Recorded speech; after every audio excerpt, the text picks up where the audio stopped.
Hello friends, ఎలా ఉన్నారు? ఈ భూమిపై ఎన్నో రకాల జీవరాశులు ఉన్నాయి. ప్రతి జీవికి ఒక ప్రత్యేకత అనేది ఉంది. వాటి గురించి మనం తెలుసుకున్నప్పుడు చాలా ఆసక్తికరంగా ఉంటుంది. తరంతుల ఈ పేరు గల ఈ జీవి భూమిపై నివసిస్తున్న అతిపెద్ద సాలెపురుగు. ఇవి చూడటానికి వింతగా గ్రహాంతరవాసుల్లా భయపడే విధంగా ఉన్న వీటి గురించి ఆసక్తికరమైన విషయాలను మనం తెలుసుకోవాల్సి ఉంది. ఇందులో దాదాపు 147 కుటుంబాలలో 987 జాతులున్నాయి. వీటిలో ఎక్కువ భాగం ఉష్ణమండల ప్రాంతాలు, ఎడారులలో, ఇంకా దక్షిణ అమెరికాలో ఎక్కువగా కనిపిస్తాయి. అంటార్కిటికాలో ఇవి ఉండవు. వీటి పరిమాణం అనేది గోరు సైజు నుండి డిన్నర్ ప్లేట్ వరకు ఉంటుంది.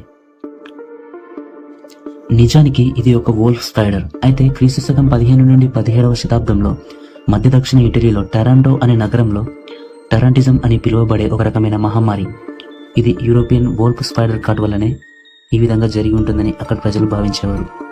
దీని లక్షణాలు ఆపకుండా డ్యాన్స్ లాంటి కదలికలు చేయడం. కానీ దీని విషయం మానవునికి అంత ప్రమాదకరమైనది కాదు. మధ్య దక్షిణ అమెరికా వర్షారణ్యాలలోని బనానా స్పైడర్, దీనికి ఉండే మరో పేరు బ్రెజిలియన్ వాండరింగ్ స్పైడర్.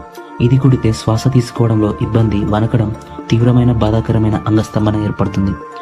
దీనిని ప్రియాపిజం అంటారు. సాధారణంగా వయాగ్రా లాంటి ఔషధాలు వాడినప్పుడు జననాంగాలలో రక్త ప్రసరణ ఎక్కువగా జరిగి ఎరక్షన్కి కారణమవుతుంది.